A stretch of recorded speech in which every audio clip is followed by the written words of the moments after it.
అందరికీ నమస్కారం. వైసీపీలో ఫైర్ బ్రాండ్గా పేరుంది.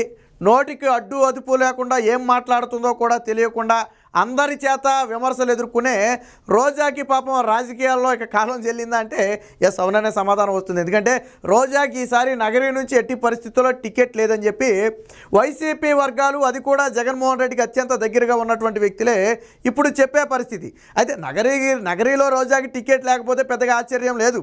ఎందుకనంటే అక్కడ సొంత పార్టీ ఎంపీటీసీలు, జడ్పీటీసీలు అందరూ కూడా రోజాకి యాంటీగా ఉన్నారు. ఎందుకనంటే రోజా గెలిచిన తర్వాత ఎప్పుడూ కూడా స్థానిక నేతలను పట్టించుకోలేదు సరిగదా.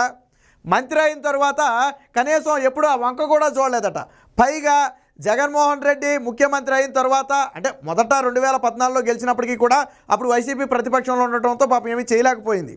2019లో మొదటి దఫా మంత్రి పదవి ఆశించి తీవ్రంగా భంగపడింది. తరువాత అదే మంత్రి పదవి కోసం ఏపీఐఐసి చైర్మన్ పదవి ఇస్తే దానికి ముందుగానే రాజీనామా చేసేసి కూర్చుంది. ఎందుకంటే అందులో ఉంటే ఈ మంత్రి పదవి ఎవరేమోనని చెప్పి రాజీనామా చేసి కూర్చుంటే తప్పని పరిస్థితుల్లో జగన్మోహన్ రెడ్డి అసంతృప్తితోనో అయిష్టంగానే ఒక మంత్రి పదవి అయితే పడేయడం జరిగింది. అదిగో అప్పటి నుంచి రోజాకి అడ్డు అదుపు లేదు దోపిడీకి. నిన్నగాక మొన్న కూడా రోజా సోదరుడు కుమారస్వామి ఆధ్వర్యంలో దాదాపుగా ఒక మున్సిపల్ చైర్మన్ పదవిని 70 లక్షలకు బేరం పెట్టి చివరికి 40 లక్షలు ఆల్రెడీ వసూలు చేశారు. నేటికి ₹1 ఇవ్వలేదు. సరిగదా అంటే మున్సిపల్ చైర్మన్ పదవి కూడా ఇవ్వలేదు. ఇలా అవినీతి భోగోతాలు ఒక్కొక్కటిగా బయటపడుతున్నాయి. ఆల్రెడీ గత 4 ఏళ్ల నుంచి ఆ పార్టీ నేతలు చెప్తుంది అదే. రోజా ఎమ్మెల్యే అయిన తర్వాత, మంత్రి అయిన తర్వాత దాచుకోవడమే తప్ప ఏ రోజు ప్రజల అభివృద్ధిని పట్టించుకోలేదు. ఏ రోజు స్థానిక నేతల్ని, కార్యకర్తల్ని దగ్గరికి తీసుకోలేదు. అలాంటి వ్యక్తికి ఈసారి టికెట్ ఇస్తే, నగరిలో తీవ్ర వ్యతిరేకత ఎదుర్కొంటున్నటువంటి రోజాకి టికెట్ ఇస్తే ససేమిరా మేము వైసీపీకి పనిచేయం, అవసరమైతే ప్రతిపక్షంగా ఉన్నటువంటి టీడీపీకి పనిచేస్తామని చెప్పి చాలా కరాఖండిగా చెప్పటం. ఇదే సమయంలో రోజా అవినీతి భోగోతం ఒక్కొక్కటిగా బయటికి రావటం, తన కొడుకు ఇటీవలే 2-3 కోట్లు పెట్టి బెంజు కారు కొనించడం, ఇవన్నీ కూడా బాగా ప్రజల్లోకి వెళ్ళిపోయాయి. ఆ రోజా అంటేనే విమర్శలు. గతంలో ఏదైనా రోజా చిన్న మాట అంటే బోరి నేడిచేస్తుంది. అలాగే ఎదుటి వాళ్ళు బాధల్లో ఉంటే ఇక నవ్వేద్ది. గతంలో చంద్రబాబుని అరెస్ట్ చేసినప్పుడు బాణాసంచా కావాల్సింది రోజా. చంద్రబాబుని అరెస్ట్ చేసి జైలుకు పంపితే బాణాసంచా కాల్చింది. ఈరోజు నగరిలో రోజాకి టికెట్ లేదని చెప్తే వైసీపీ పార్టీ నేతలు బాణాసంచా కాలుస్తున్నారు. కర్మ అనేది ఉత్తినే వదిలిపెడతా.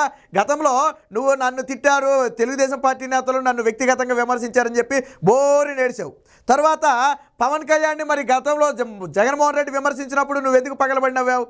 చంద్రబాబు సతీమణిని అసెంబ్లీలో అవమానించినప్పుడు ఎందుకు పగలబడినవ్వావు?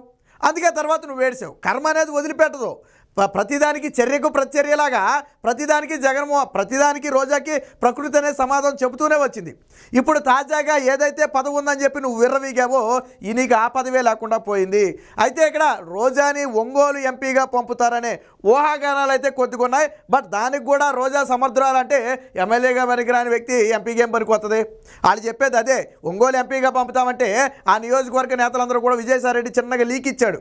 ఒంగోలు ఎంపీగా ఒక మంత్రి ఉంది, ఎలాగ టికెట్ లేదు, ఎవడో దొరకకపోతే ఆ మంత్రిని అయినా ఒంగోలు ఎంపీగా వేస్తామని చెప్పి విజయసాయిరెడ్డి చిన్న లీక్ ఇచ్చాడు. ఎవరయ్యా మంత్రి? పని పాట లేని మంత్రి, టికెట్ లేని మంత్రి అంటే రోజా. అంటే రోజాని ఒంగోలు పంపాలి ఎంపీ స్థానానికి అని చెప్పి మాగుంట శ్రీనివాసరెడ్డి ప్లేస్లో పంపాలని చెప్పి అధిష్టానం భావిస్తున్నట్టుగా తెలిసింది. అక్కడ వాళ్ళు ఏమంటారు, అసలు నగరీలోనే పనికిరాని చేతం తీసుకొచ్చి మా నెత్తి మీద పెడితే మా నియోజకవర్గాలన్నీ కూడా నష్టపోతాయి కదా. దాదాపు 6-7 కాన్స్టిట్యున్సీలు ఉన్నాయి కదా పరిధిలో, అవన్నీ నష్టపోతాయి కదా, మాకెందుకు ఆ చెత్త అని చెప్పి ఆ పార్టీ నేతలు కూడా వ్యతిరేకించే పరిస్థితి. మరి రోజాని అడిగితే ఏమంటే దెబ్బపై నగరీలో నాకు పూర్తి ప్రజాదరణ ఉంది. ఏం ప్రజాదరణ ఉంది? కరెక్ట్గా రోజా నడుచుకుంటూ వెళ్తే ఎవడో వంగి నమస్కారం పెట్టేవాడు కూడా లేడు. నువ్వు ఒక మంత్రి అయినా సరే రోజా వెళ్తే పక్కన గౌరవంతో నమస్కారం పెట్టేవాడు కూడా లేడు. అది నీకు నగరీలో ఉన్నటువంటి గౌరవం. సొంత పార్టీ నేత కూడా ఎవడు నిన్ను దేకే పరిస్థితి లేదు, కూర్చున్నవాడు లెగిసే పరిస్థితి లేదు. అది సొంత పార్టీలో నగరీలో నీకున్నటువంటి ఇమేజు. ఒకప్పుడు తినడానికి తిండిలేని స్థాయి నుంచి ఈరోజు 1000 కోట్లు ఎలా సంపాదించిందో రోజానే చెప్పాలా. కొడుకు పుట్టినరోజుకి బెంచ్ కార్లు ఎలా కొనిచ్చిందో రోజానే చెప్పాలా.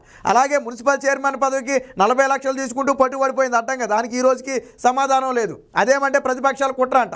మాట్లాడింది ప్రతిపక్ష పార్టీ నేత కాదు కదా, మీ పార్టీ కార్పొరేటర్ మాట్లాడింది. నా దగ్గర 40 లక్షలు తీసుకుని నన్ను నిండా ముంచారు, అసలు ఇవ్వలేదు, వడ్డీ ఇవ్వలేదు, నన్ను మోసం చేశారని చెప్పి మీ పార్టీ నేతలు చెప్పారు. కాబట్టి ఇలాంటి రోజాన్ని ఎలాగైనా సరే నగరీ నుంచి వదిలించుకోవాలని చెప్పి అక్కడ స్థానిక నేతలందరూ విశ్వ ప్రయత్నం చేస్తున్నారు. ఆల్రెడీ గ్రాఫ్లో కూడా రోజా మీద పూర్తి యాంటీ ఉంది. ప్రజలకు ఏదన్నా చేస్తే ప్రజల్లో కొద్ది గొప్ప మంచి ఉంటుంది. దొరికిన కాడికల్లా దోచేసుకుని జేబుల్లో పెట్టేసుకుని భవనాలు కొనేసుకుని 1000 ఎకరాలు కొనేసుకుని బెంచ్ కార్లు కొనేసుకుంటే ఎక్కడి నుంచి వస్తుంది? ప్రజలకు ఏ రోజైనా దాన్ని చేస్తే కదా. అందుకనే నగరీ నుంచి ఎప్పుడైతే టికెట్ లేదని చెప్పి సూచాయిగా ఒక సూచన వచ్చిందో నగరీ ప్రజలందరూ కూడా రోజాకి టికెట్ లేదని, సాధారణంగా ఆ పార్టీ స్థానిక ఎమ్మెల్యేకి టికెట్ లేదంటే కొంతమంది అనుచరగణానికైనా కొద్దిగా బాధ కలుగుద్ది. సరే, వేరే ఎవరు వచ్చినా పని చేయాలనుకోండి, అనుచరగడానికి బాధ కలుగుద్ది. బట్ ఎప్పుడైతే రోజాకి టికెట్ లేదన్నారో వాళ్ళందరికీ ఆనందం, సంతోషం. పార్టీ గెలవనే పోండి, ముందు రోజా టికెట్ లేదు, అదే సంతోషం అని చెప్పి స్వీట్లు పంచుకుని బాణాసంచా పేల్చుకునే పరిస్థితి ప్రస్తుతం నగరీలో ఉంది. ఇలాంటి నగరీని కాకపోతే రోజా ఒక ఆశతో ఉంది, జగన్మోహన్ రెడ్డి నాకు అన్యాయం చేయడు, ఖచ్చితంగా ఎక్కడో చోట చీటిస్తాడని. కానీ నోరు మంచిదైతే ఊరు మంచిదవుద్ది. నిజంగా రోజాకి ఎటువంటి వివాదాల జోలికి పోన మనిషి అయితే సరే, ఎక్కడ కాకపోతే ఇంకో చోట కాకపోతే, ఎందుకంటే జగన్మోహన్ రెడ్డి ఎంతమందిని మార్చారు కదా, విడుదల రజని లాంటి వాళ్ళనే మార్చాడు కదా.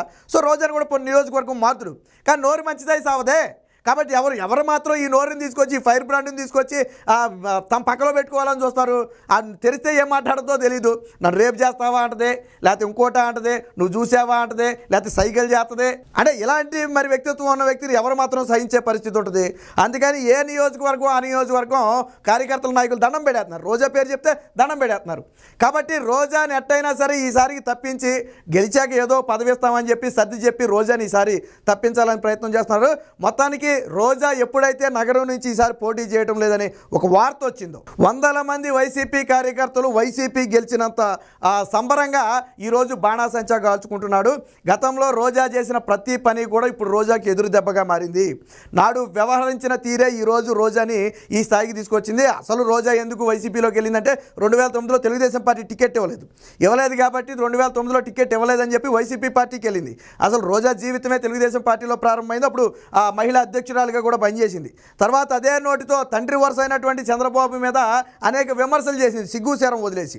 పైగా దున్నపోతులాగా ఉన్నాడు, ఏడుస్తున్నాడని చెప్పి అసభ్యకరమైన కామెంట్లు చేసింది. తర్వాత టీడీపీ నేతలు తిట్టారని చెప్పి మీడియా ముందుకు వచ్చి బోరు నేర్చింది.